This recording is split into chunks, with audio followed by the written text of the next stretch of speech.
I never imagined that my life would change in a living room filled with gold and silence. Not with shouting, not with broken glass, not even with tears. It changed with a raised hand and the sound of everyone holding their breath at the same time. I still remember the way the chandelier sparkled above us that day. It was too bright, too beautiful for what was about to happen. Sometimes life does that. It puts pain in pretty places. Miss Clarissa Benson stood in the center of the room, her back straight, her chin lifted high like she owned the air we were breathing. Her fingers were stiff as she raised her hand. I knew what that meant. Everyone in the mansion knew. She was angry. And when Miss Clarissa got angry, someone always paid for it. I was new, only 2 days into the job. I still didn't know all the rules, but I knew this one clearly. When Miss Clarissa raised her hand, you lowered your head. You didn't talk, you didn't move, you didn't protect yourself. You just accepted it. I watched the other workers freeze, the cooks near the doorway, the cleaners holding trays, even the guards standing tall by the wall went stiff. Nobody breathed. Miss Clarissa had slapped workers before, many times. She never apologized and no one ever stopped her. But that day, something inside me refused to stay quiet. I don't know where the strength came from. I only know that my hand moved before my fear could stop it. I reached up and I caught her wrist. Not gently, not aggressively, just firmly, like saying, "No, this stops here." The room gasped. Miss Clarissa turned to me slowly, her eyes wide with disbelief. "What do you think you're doing?" she shouted. Her voice echoed against the marble walls. I didn't answer. I didn't raise my voice. I didn't let go. That was the moment Mr. Chica Anderson saw me for the first time. He had just stepped out of the hallway. I didn't know he was there. None of us did. He stood quietly, watching, his face unreadable. Later, I would learn that he was already questioning many things in his heart. But that day, that moment, something woke up inside him. I didn't know any of this then. All I knew was that my heart was beating hard, but my hand stayed steady. "Let go of me!" Miss Clarissa screamed. Still, I didn't move. And just like that, everything began to unravel. But my story didn't start in that living room. It started long before I ever stepped into that mansion. I'm Amaka Wosu. I come from a small town where people greet each other by name and neighbors check on your mother when she's sick. My mother, Miss Felicia Wosu, raised me alone after my father passed. She worked until her back bent and her hands hardened. When she fell ill, I had no choice but to leave home. I came to Lagos not chasing dreams, but chasing survival. I didn't come looking for trouble. I came to work. When I arrived at the Anderson mansion, I thought it would just be another job. Clean rooms, serve meals, keep quiet. I didn't know I was stepping into a house full of secrets. Everyone in Lagos knew Mr. Chica Anderson. People said he was different from other rich men. Humble, kind, generous. They were right, but nobody talked about his fiancée, Miss Clarissa Benson. Beautiful, stylish, wealthy, and dangerous in quiet ways. Inside the mansion, she acted like she owned the place. She spoke to workers like we were furniture. She smiled in public and turned cold behind closed doors. But Mr. Chica never saw that side of her.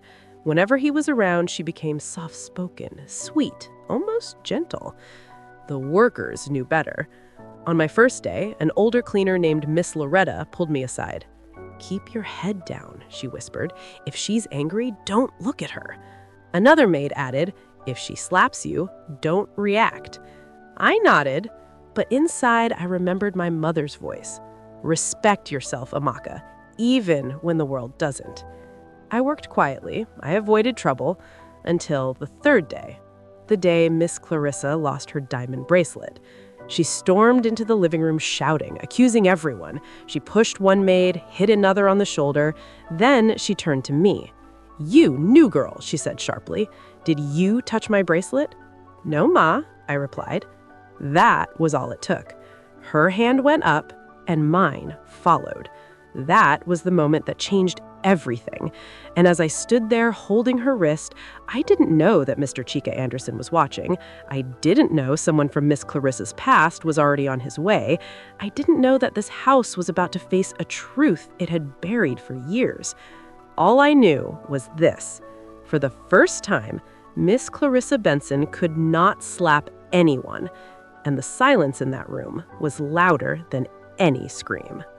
After that moment in the living room, time felt strange. It was as if the air itself had stopped moving. Miss Clarissa finally pulled her hand away. Not because I let go, but because someone else had stepped into the room. Mr. Chica Anderson. He didn't raise his voice. He didn't shout. He didn't even look angry. That somehow made it worse. His eyes moved slowly from Miss Clarissa to me, then to the other workers standing frozen around the room.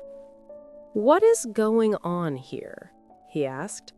His voice was calm, but it carried weight, the kind of weight that made everyone straighten their backs. Miss Clarissa laughed nervously, that soft laugh she always used when he was around. "This girl grabbed me," she said quickly. "She disrespected me." I lowered my eyes, not because I was afraid, but because I didn't want to add fuel to the fire. Before I could speak, the head housekeeper stepped forward. "Sir," she said carefully, "Miss Clarissa was about to slap her." The room went quiet again. Mr. Chica didn't speak immediately. He just looked at Miss Clarissa. She smiled at him, that same smile she always used, sweet, practiced. "Baby," she said, touching his arm, "you know how stressful wedding planning can be." Something in his face shifted. Not anger, not shock, disappointment. He nodded slowly.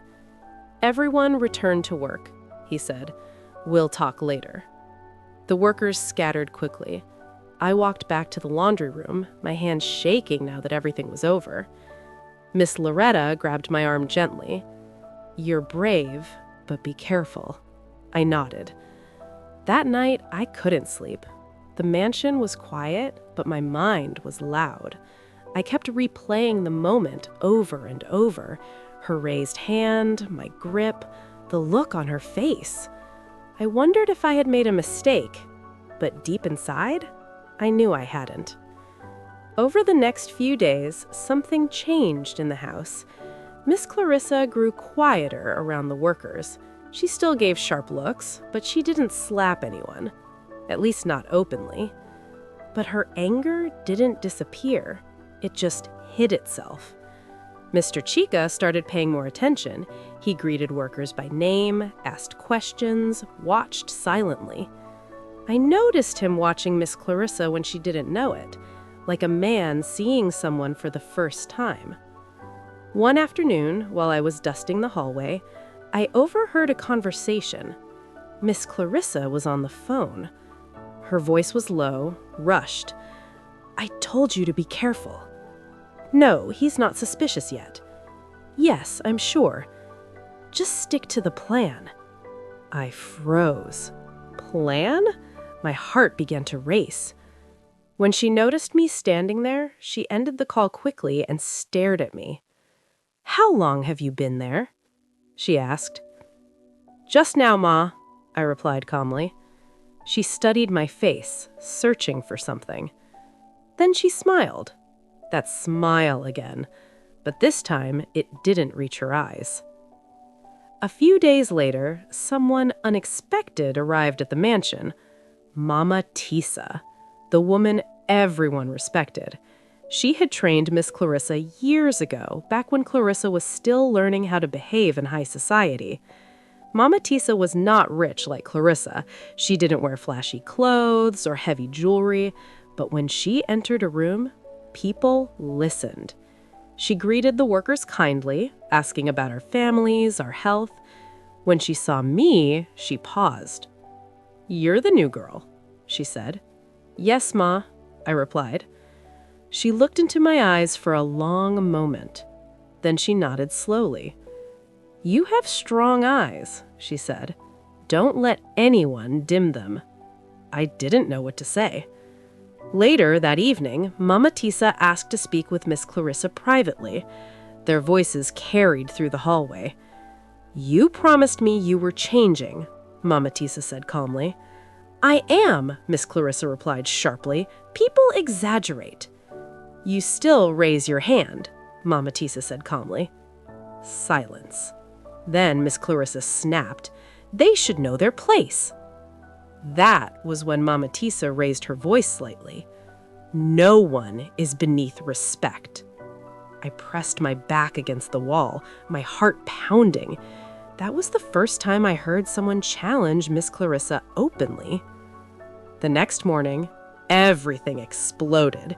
Miss Clarissa accused a maid of stealing again. This time it was a tray. She shouted, she insulted, she raised her hand, and once again, everyone froze. Mr. Chica walked in just in time to see it. Mama Tisa was there too, and before anyone could react, a man walked into the living room behind them. A tall, older man. Chief Benson, Miss Clarissa's father. The moment she saw him, her face drained of color. "Daddy?" she whispered. He didn't answer her. He looked around the room, at the workers, at Mama Tisa, at Mr. Chica. Then he sighed. The kind of sigh that carries years of regret. "Clarissa," he said softly, "why didn't you tell him?"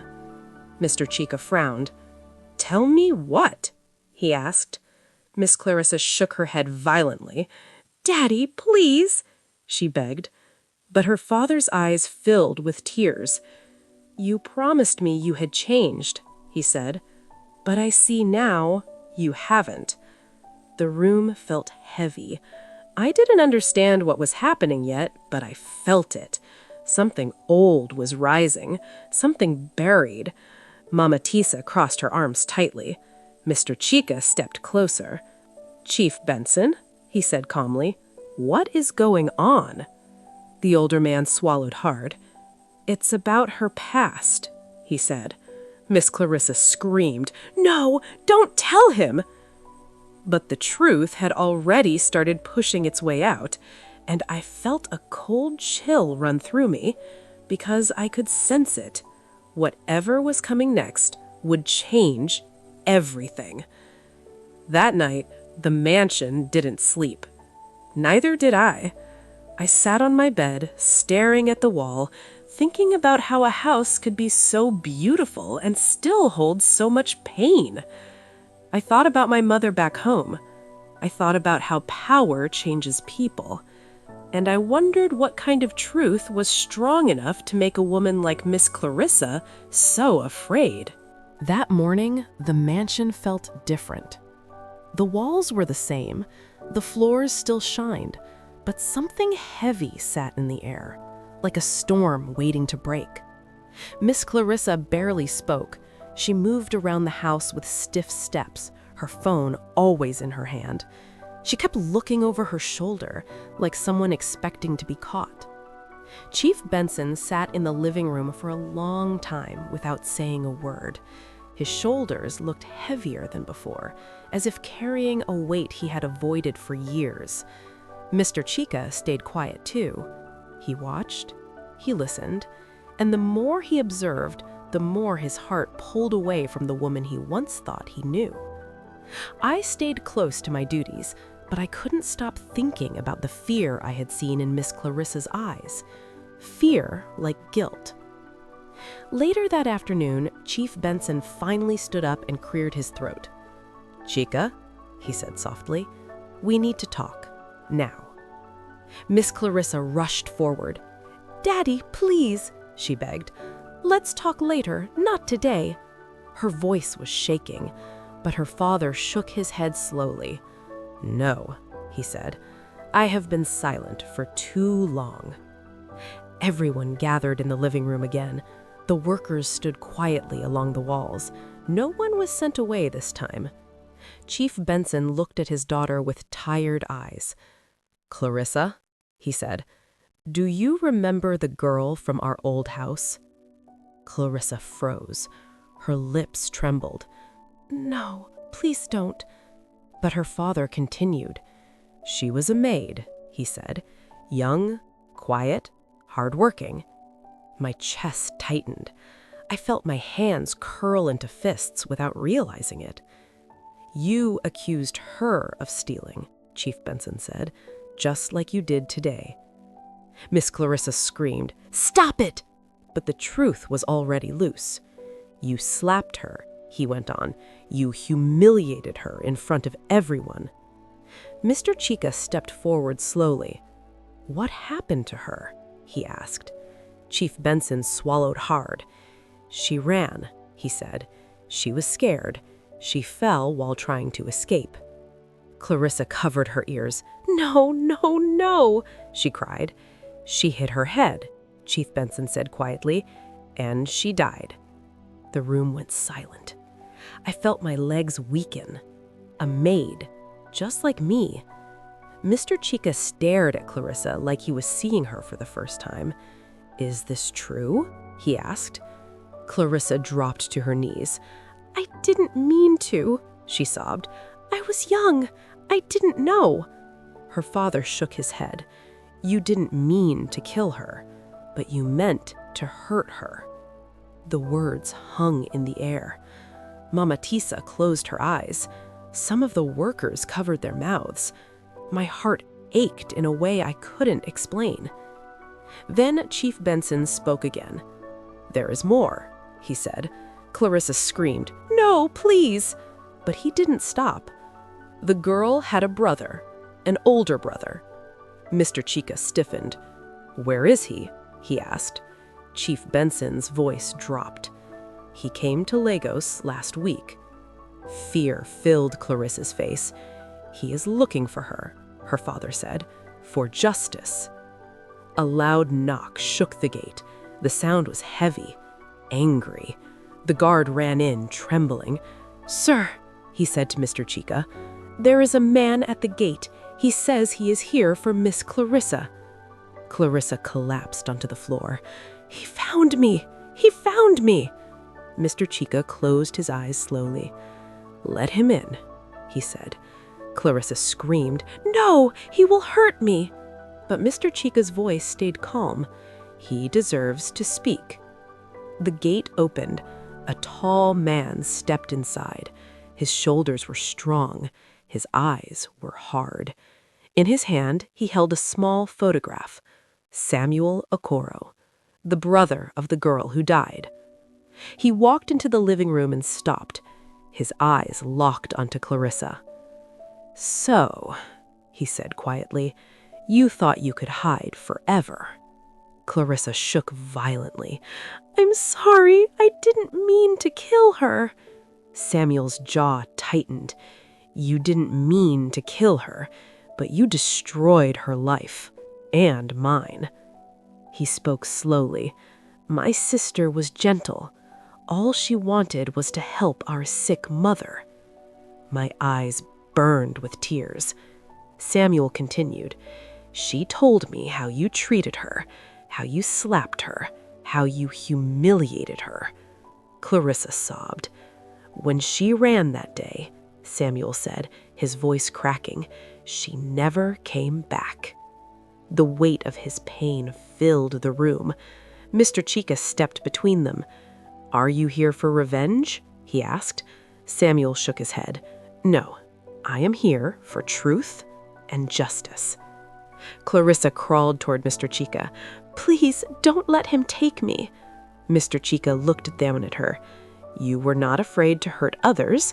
Now you must be brave enough to face the truth." As Clarissa collapsed in fear, something fell from her pocket. Her phone. It lit up on the floor. Mr. Chica bent down and picked it up. A message was open. "Once you marry him, everything will be yours." His breath caught. Clarissa reached for the phone. "No, don't read it." But another message appeared. "If he tries to leave, use the recording." Mr. Chica's hands began to shake. "What recording?" Clarissa's eyes filled with terror. "I can explain." But the truth was already pushing forward, and I knew, standing there, that Miss Clarissa's secrets were far darker than we had imagined. Mr. Chica stood very still, holding Miss Clarissa's phone in his hand. The room felt tight, like it was holding its breath. Clarissa watched him with wide eyes. Her lips moved, but no sound came out. She looked smaller than I had ever seen her, like all her strength had drained away in one moment. Mr. Chica looked at the screen again. "Use the recording," he read slowly. Then he looked up at her. "Clarissa," he asked gently, "what recording?" She shook her head over and over. "There is no recording," she whispered. "It's nothing, just words." But Chief Benson stepped forward. "Give me the phone," he said. Mr. Chica handed it to him. Chief Benson scrolled through the messages with shaking fingers. His face grew pale as he read. "These messages," he said, his voice breaking, "they're not from today." He looked at his daughter. "They go back months, before the wedding." Clarissa began to cry loudly. "I was afraid," she said. "I didn't want to lose him." Mr. Chica sat down slowly on the couch. "Lose me?" he asked. "I loved you. I trusted you." Clarissa crawled toward him again. "I only wanted security," she said. "I grew up watching Mama struggle. I didn't want that life." Chief Benson turned away, covering his face. "You used fear as a weapon," he said quietly, "just like before." Mr. Chica finally spoke again. "What did you record?" he asked. Clarissa squeezed her eyes shut. "I recorded a conversation," she admitted. "You were angry one night. You raised your voice." Mr. Chica nodded slowly. "And you plan to use it against me?" he said. Clarissa said nothing. Silence answered for her. Samuel Okoro stepped forward. "So this is who you are," he said. "You destroy people when they become useful." Clarissa screamed, "I said I'm sorry." Samuel's voice stayed calm. "Sorry does not bring my sister back." I stood frozen near the doorway. My chest felt heavy, but my mind was clear. For the first time, I saw Mr. Chica not as a rich man or a powerful man, but a human being who had been betrayed deeply. He stood up.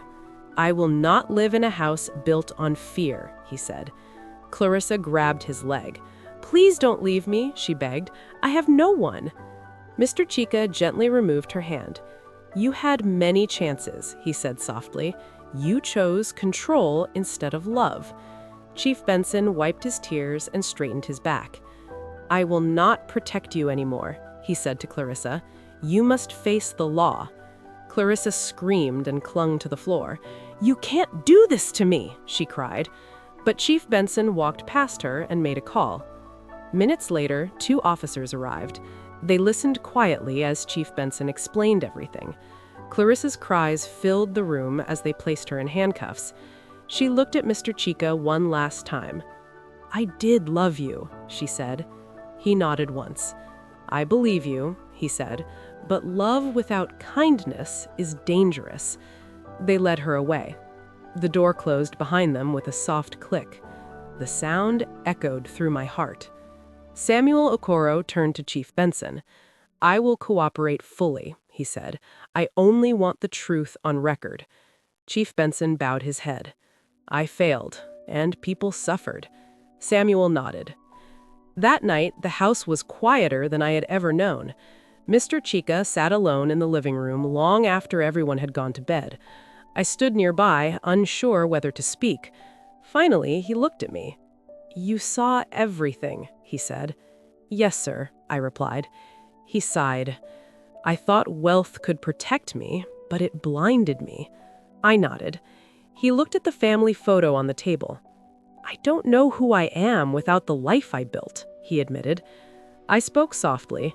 "Sometimes losing the wrong life helps us find the right one."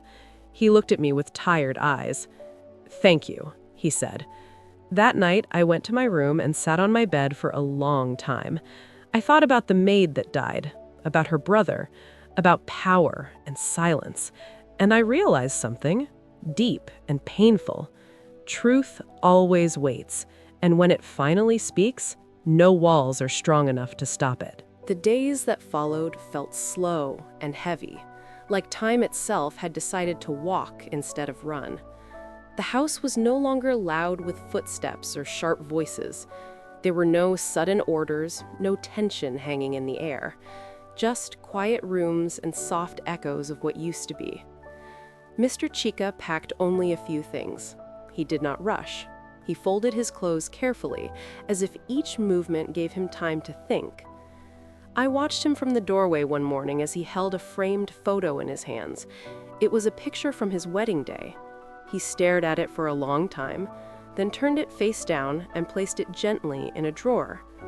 Some memories, I realized, are not meant to be destroyed, just set aside. Chief Benson kept mostly to himself. He spent long hours sitting by the window, looking out at the garden he once took pride in. His back looked smaller now, older. One afternoon, he called me over. "I should have listened," he said quietly. "Power made me proud. Pride made me blind."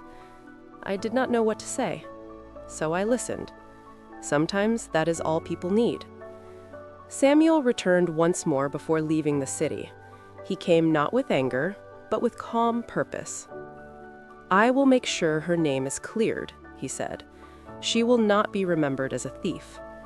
Chief Benson nodded. "That is the least I can do," he replied. They shook hands, not as enemies, not as friends, but two men standing on opposite sides of a painful truth. The house slowly returned to routine, but something had changed in all of us, even me. I found myself moving differently, breathing differently. I no longer felt invisible. What happened had reminded me that silence can be dangerous, but so can fear. A week later, Mr. Chica came to say goodbye. "I'm starting over," he told me, "somewhere quieter." I smiled softly. "Sometimes quiet is where healing lives," I said. He nodded. Before leaving, he paused at the door. "I almost became someone I didn't recognize," he said. "Thank you for reminding me who I still am." When the door closed behind him, it did not feel like an ending. It felt like a release. Life did not become perfect after that. Pain does not disappear just because truth comes out, but something important remained: honesty and choice. Clarissa's absence left a shadow, but it also left space. Space for reflection, space for accountability, space for change. As for me, I stayed for a while longer. Long enough to see the garden bloom again, long enough to see Chief Benson smile, just once, without sadness in his eyes. Eventually, I moved on too. Not with anger, not with fear, but with strength. Because I learned something from that house, something I will carry for the rest of my life. Love must be gentle to be real. Power must be kind to be safe. And silence should never protect wrongdoing. Some doors close to protect us, others close to teach us. And when one closes, it does not mean your life ends. Sometimes it means your truth is finally free to walk forward. And that, I believe, is where healing truly begins.